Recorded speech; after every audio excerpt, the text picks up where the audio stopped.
अच्छा, बिस्मिल्लाहिर्रहमानिर्रहीम। बेटे, आज का हमारा टॉपिक है रसीद निगारी का। ये दरख्वास्त के अल्टरनेट के तौर पे हमारे पेपर में 10 नंबर का क्वेश्चन होगा। कभी दरख्वास्त आ जाती है और कभी रसीद होती है। ये नहीं होता कि इसके अंदर चॉइस आ जाए, दोनों में से कोई एक आता है, इसलिए हम इसको स्किप नहीं कर सकते। हमारे लिए दोनों इम्पोर्टेंट है, हमने दोनों अटेम्प्ट करने हैं। अच्छा, ऊपर हम लिखेंगे रसीद निगारी, नीचे उन्वान और आगे उसका नाम लिखेंगे जो भी उसका नाम होगा। अगर वो फ़रोख्त की है तो हम यहाँ पे फ़रोख्त का हवाला देंगे, अगर ख़रीद की है तो ख़रीद का हवाला देंगे।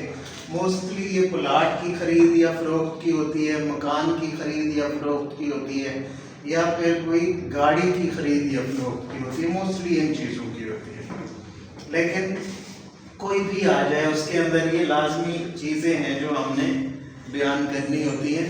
ऊपर हेडिंग देने के बाद हम ये तहरीर लिखेंगे। फारसी ज़ुबान के अल्फाज हैं, बाइस तहरीर आंके, बाइस तहरीर आंके। इसका मतलब होता है लिखने की वजह ये है कि, बाइस तहरीर आंके, लिखने की वजह ये है कि, यानी हम इस वजह से ये रसीद लिख रहे हैं। ये रटे रटाए अल्फाज हैं, रस्मी हैं, जो शुरू से चले आ रहे हैं, किसी ने इसमें चेंज नहीं की, तो हमने एज इट इज़ लिख के उनको रटा लगाना होता है। बाइस तहरीर आंके। नेक्स्ट, ये लफ्ज़ है मुसम्मा, मुसम्मी नहीं पढ़ना है इसको, मुसम्मा लफ्ज़ है। ओके, मुसम्मा का मतलब होता है नाम वाला शख्स। अब जिस बंदे का आगे नाम लिखा जा रहा है उसको कहते हैं मुसम्मा। तो मुसम्मा मोहम्मद अली, अब नाम कोई भी आप चेंज कर सकते हैं, लेकिन वल्दियत साथ ज़रूर लिखनी है। मुसम्मा मोहम्मद अली, वालिद अहमद अली, या कोई भी नाम हो चलेगा। सकना, सकना कहते हैं रिहाइश गाह, रहने की जगह।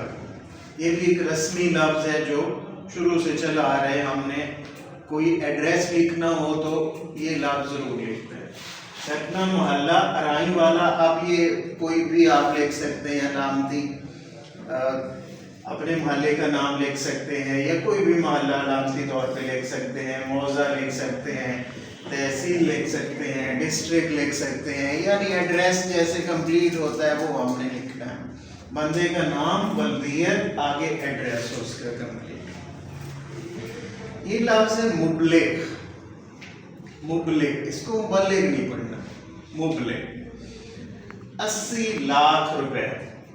अब ये 80 लाख जो है ये हमने अल्फाज में भी लिखा है, डिजिट में भी लिखा है, और फिर आगे हम रेफरेंस देंगे निस्फ, जिनके 40 लाख रुपए होते हैं। निस्फ का मतलब आधा। अभी हम 4 जगह पे हम कीमत लिख रहे हैं एक मकान की या किसी भी चीज़ की। इसकी वजह क्या है कि अगर हम एक जगह पे लिख देते हैं ना, तो वो इसमें चेंज कर सकते हैं। हमारे एरिया के अंदर या फिर हमारे मुआशरे में ईमानदारी का जोर है, तो आप एक लफ्ज़ की अगर किसी को रियायत देते हैं तो वो यहाँ पे उसमें चेंज कर सकता है। 80 का आगे 0 ही बढ़ाना है तो वो 8 करोड़ बन जाता है। तो इस लिहाज से हमने अल्फाज में भी साथ लिख दिया ताकि 8 करोड़ ना बनाया जा सके। तो बाज़ का यूँ भी होता है कि हम क्या करते हैं, हम एज ए स्टूडेंट भी, हमसे अगर सर्कल गलत फेल हो जाए, हम क्या करते हैं, हम वहाँ पे एक गिरा देते हैं ताकि टीचर को पता चले कि हाँ एक गिर गई थी, जो करेक्ट वाला है वो ये मैंने फेल कर दी। तो यहाँ पे वही वाली 2 नंबरी हो सकती है कि यहाँ 1 गिराई जा सके और यहाँ 0 बढ़ाया जा सके। जैसे पता चले कि ये 80 लाख नहीं बल्कि 8 करोड़ है। इसलिए फिर रसीद का उसूल है कि जब आप कोई रकम लिखते हैं तो फिर उसका आधा भी लिख देते हैं। अब 80 का फिर 40 लाख भी लिख दिया, 7 डिजिट में भी लिख दिया, ताकि 4 जगह पे ये लिखा जाए और कोई गलती का एहतमाल बाकी ना रहे।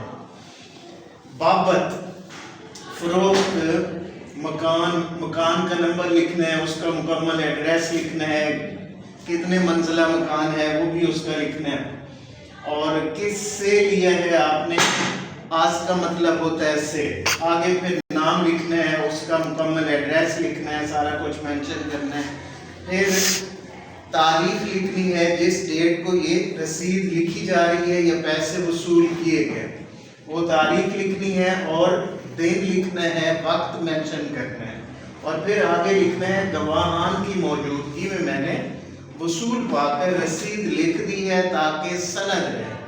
سند کا مطلب ہوتا ہے حوالہ، تاکہ ایک ریفرنس بنا رہے اور بوقت ضرورت کام آوے یا آئے بھی لکھ سکتے ہیں آپ، دونوں طرح سے ٹھیک ہے۔ ایک چیز کا خیال رکھنا ہے، یہ آپ کی پوری جو ورڈنگ ہے وہ ایک ہی سینٹینس میں ہونی چاہیے، آپ نے جملے ایک سے زیادہ نہیں بنانے، ایک ہی سینٹینس میں یہ ساری ورڈنگ ہوگی ایک چیز۔ دوسرا، لاسٹ میں جا کے آپ نے 2 گواہ مینشن کرنے ہیں اور ایک العبد کے نام سے جس نے یہ درخواست لکھی ہے اس کا ریفرنس دینا ہے۔ اب ہم نے ریفرنس میں یہ 3 ہیڈنگ دینی ہے، اب یوں سمجھیں گواہ شد یا یوں بھی لکھ سکتے ہیں، آج کل یہ بھی چلتا ہے گواہ نمبر 1 گواہ نمبر 2، یوں بھی چلتا ہوتا ہے، 2 گواہ چاہیے ہوتے ہیں، ایک خریدنے والے کی طرف سے ایک بیچنے والے کی طرف سے، اور یہ جس نے پیسے وصول کیے ہیں یہ اس کی طرف سے ہے۔